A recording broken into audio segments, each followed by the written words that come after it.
ভোর 4টের সময় উঠে প্রথমে তো রনিকে খাওয়ানো হলো, আগে দধিমঙ্গল করা হলো আর কি। খাইয়ে টাইয়ে 4:30-র দিকে আমরা একটুখানি রেডি হলাম। হওয়ার পর এখন বেরোচ্ছি গঙ্গা নিমন্ত্রণ করতে। সেখানে তো আমরা এই কজন যাচ্ছি, আমি, মিতু বৌদি, শুভঙ্করদা, অঞ্জনাদি, মিতু বৌদির 2 মাসি আর মিতু বৌদির মেজো বোন, এই কজন 2টো গাড়িতে করে যাচ্ছি। আমরা যাব প্রিন্সেপ ঘাটে।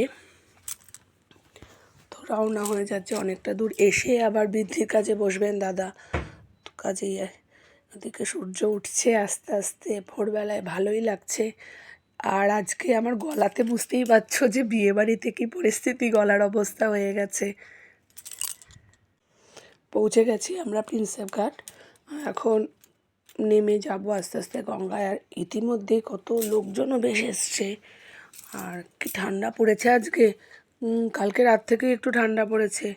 তো কুয়াশা আর কিছু দেখা যাচ্ছে না, ফোনটাকে টেনে টেনে দেখাচ্ছি যে ওপারে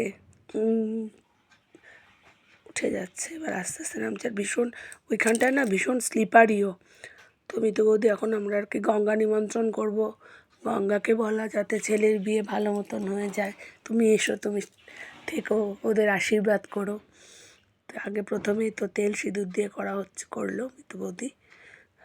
আর সত্যি কথা বলতে রনির বিয়েটা নিয়ে আমরা ভীষণ রকমভাবে খুব এক্সাইটেড ছিলাম যে কী করব না করব, আনন্দ করব, এইভাবে করব সেইভাবে করব।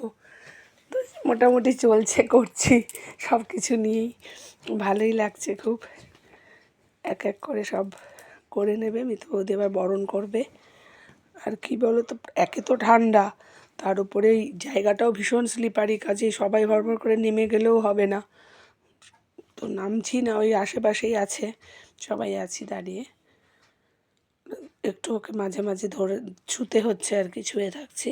তারপর গঙ্গা বরণটা করে নেওয়ার পর করে আমরা এবার তো এখান থেকে সোজা আবার বাড়িতেই চলে যাব। জীবনটা যেন সুখে হয়।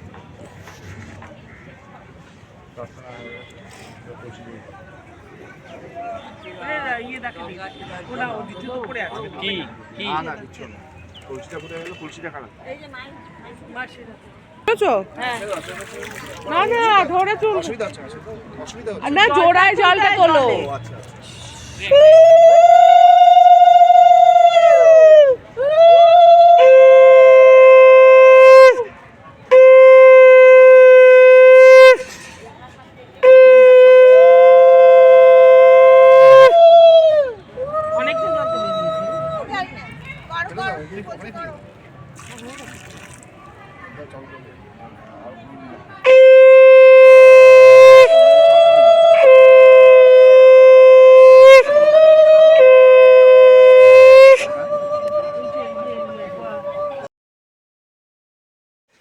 গঙ্গা নিমন্ত্রণের পরে সবাই বললে একটু চা খাবে, তো সেই কারণে একটুখানি সবাই চা, মানে কেউই তো চাটা খেয়ে আর বেরোয়নি অত সকালে, একটা টাইমে সব কিছু বেরোনোর ব্যাপার থাকে, সেই জন্য চা খেয়েছি এখানে। আমরা চা খেয়ে ব্যাস আমরা ফিরে এসেছি।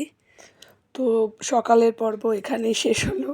এবার পরবর্তী পর্বগুলো আস্তে আস্তে হতে থাকবে, তোমরাও আমার সাথে থেকো। আমি রনির বিয়ের প্রত্যেকটা মুহূর্ত তোমাদের সাথে শেয়ার করব। টাটা।